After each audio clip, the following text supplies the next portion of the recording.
Mun pää on tosi hieno ja tosi ihana, mutta se on välillä ihan älyttömän raskas, koska siellä on ihan hirveästi ajatuksia koko ajan.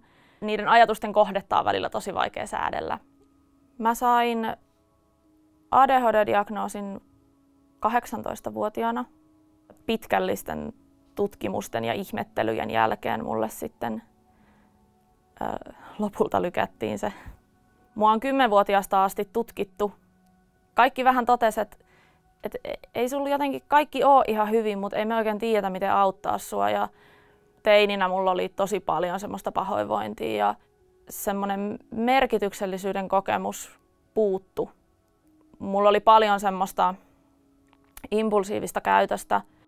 Mä maistoin ekan kerran alkoholia vasta 17-vuotiaana ja se on varmasti pelastanut tosi paljon. Sitten sen jälkeen mä kokeilin paljon. Mä aloin hakeutua sellaisiin tilanteisiin, missä kaikki oli kännissä, koska silloin siinä pääsi sellaisten omituisten sosiaalisten muurien yli, jotka mulla tuntui olevan aina vastassa. Aika nopeasti sen diagnoosin jälkeen mulla alkoi radikaalisti vähentyä kaikki semmoinen riskikäytös sen takia, että mä aloin ymmärtää, että mä oon toiminut tälleen sen takia, että mä en ole tullut ymmärretyksi. Kun mä join, niin mä sain lomaa mun päästä. Se oli mulle keino kontrolloida mun ajatuksia hetkeksi. Sellainen itselääkintä on aina semmoista hallitsematonta. Se kuitenkin tekee aina keholle jotain. Sitten jossain välissä sä et enää itse hallitse sitä tilannetta. Keskittymishäiriöiden taustalla voi olla ADHD-niminen neuropsykiatrinen tila tai sitten siellä voi olla tosi paljon erilaisia muita syitä. Niin sekin voi johtaa sitten tämmöiseen ylivilkkauteen ja ylivireyteen, mikä näyttäytyy ihan samalla tavalla kuin ADHD:n oireilu.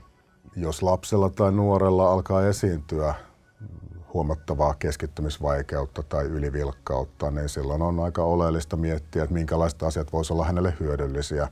Mielenterveyden tila vaikuttaa siihen, että miten suuri riski ihmisellä on lähteä käyttämään suurta määrää päihteitä siihen, että saa omaa sisäistä tunnelmaansa säädeltyä. Ja toisaalta se päihdekäyttö vaikuttaa sitten heijastuu siihen hyvinvointiin, että siinä tulee aina hintalappu perässä, että jos haluaa päihteistä hakea hyvää oloa, niin itse asiassa herkästi jääkin sinne miinuksen puolelle. Kannattaa pyrkiä pitämään itsestänsä hyvää huolta, laittamaan itsensä aikaisin nukkumaan, syömään hyvin, liikkumaan, tekemään tällaisia hyvin perusasioita, jotta ylipäätään voi voida psyykkisesti hyvin. Kun elämässä tulee tiukkoja paikkoja, niin rakkaat ihmiset on sitä varten, että he pystyvät olemaan tukena omalta osaltaan ja sitten me ammattilaiset ollaan siinä auttavassa porukassa sitten omassa roolissamme mukana.